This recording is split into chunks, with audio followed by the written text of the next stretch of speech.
It's 2016, and as of April this year, there are 1.59 billion monthly active users on Facebook. That's 1.59 billion people conversing with people, other people, talking to others online, writing on others' walls, posting pictures, sharing videos. You know the drill. See, our lives today are centered around technology, particularly social media, and I'm sure everyone can attest to this. And there's so many social media applications we have today, for example, Facebook, Twitter, Instagram, and then you have video call applications such as Skype and FaceTime. Now, we are all familiar with the benefits of these applications. We enjoy using them, and as much as I enjoy using them, there's always this thought constantly at the back of my head. Are we spending so much of time talking to people on an online platform? Is it time that we move these conversations to real life? Basically, is it time that we had more face-to-face conversations rather than conversations online? Sometime last year, I was talking to a friend on WhatsApp I newly made, and a few weeks into the conversation, he told me, Bhavani, since we have so many things to talk about, why don't we make a list of topics from point 1 to point 10? And then bring this list of topics and meet up to discuss. And then when I heard this, I didn't know what to do. Do I feel amused? Why would anyone make a list? Because simply, I don't make a list. I just go with the flow of the conversation. Now back to the WhatsApp message. As if reading my mind, he said, well, I wanted to only meet up with you so that I could actually make sense of the gestures and the non-verbal cues that actually makes the conversation so rich and alive. What was he talking about, ladies and gentlemen? The non-verbal cues are essentially the gestures, the facial expressions, the eye contact, the tone of your voice, or simply the silence of your conversation. Those non-verbal cues actually make the conversation so rich and alive. So I was intrigued when he said that, and I was also happy, genuinely happy in fact, that he pointed out the real value of a face-to-face conversation.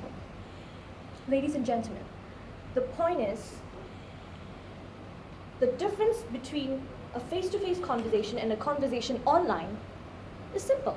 The non-verbal cues, the gestures, the facial expressions, the eye contact, all these speak volumes. And only through these non-verbal cues can you make sense of what the person is thinking or feeling about what you're saying. There's just no point if you're hiding behind a screen trying to sort of make sense of what you're thinking. It's only when we take the conversation to real life that we start to realize, oh, okay, so you actually felt about that. I'll tell you more in my later part of the speech.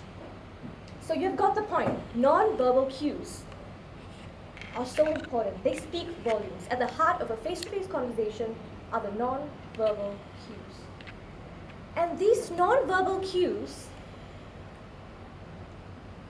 they help to develop our relationships. Now, at face value, you can ask me, really? Developing our relationships? Let me explain. There are 3 ways in which these non-verbal cues are so powerful and they help to develop our relationships. Number 1, they strengthen our emotional connection between people. Number 2, they hone our turn-taking ability. And number 3, they ensure that the messages that we put across to people are not misconstrued.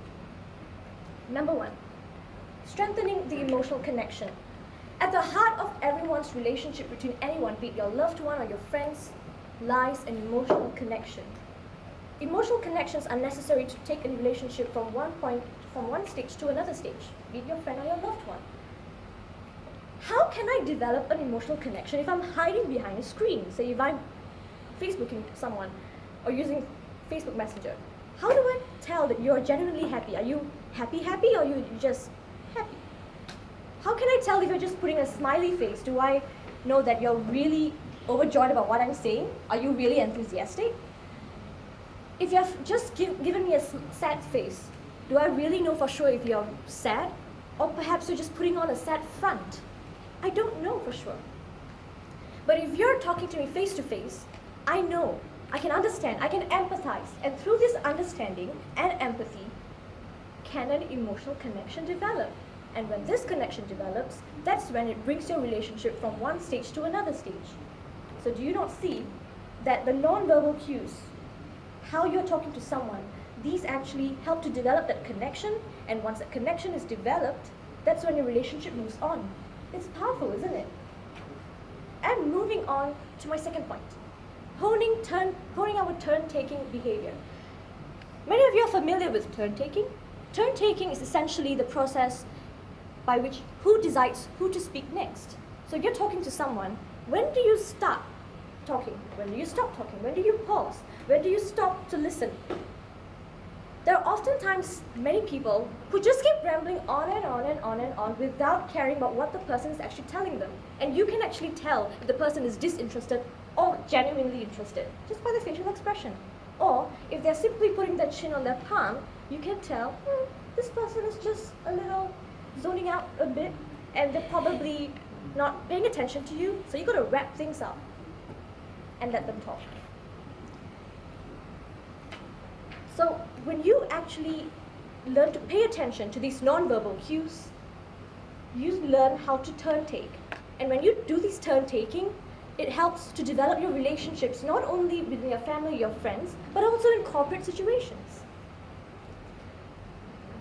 Number 3, it helps to ensure that messages do not get misconstrued. There have been many times when we talk to people and somehow that message just gets lost somewhere. I'm sure most of you have experienced this. You've said something and then somehow you get the gut feeling that someone didn't really get you. And do you have a chance to clarify? No. If you're on Facebook or you're on Twitter or if you're on WhatsApp even, you don't get a chance to clarify. The misunderstandings arise. There's just this rocky feeling between both of you. Sometimes you may never ever get to iron out things. And that's when the relationship is at a standstill. Whereas if you've already spoken to that person face to face, you would have had the opportunity to clarify. And when you clarify, things are so much better. And what happens to your relationship? It's stable. So when you're talking face to face, you get to see if that person has been affected by what you've said, or if they're just upset.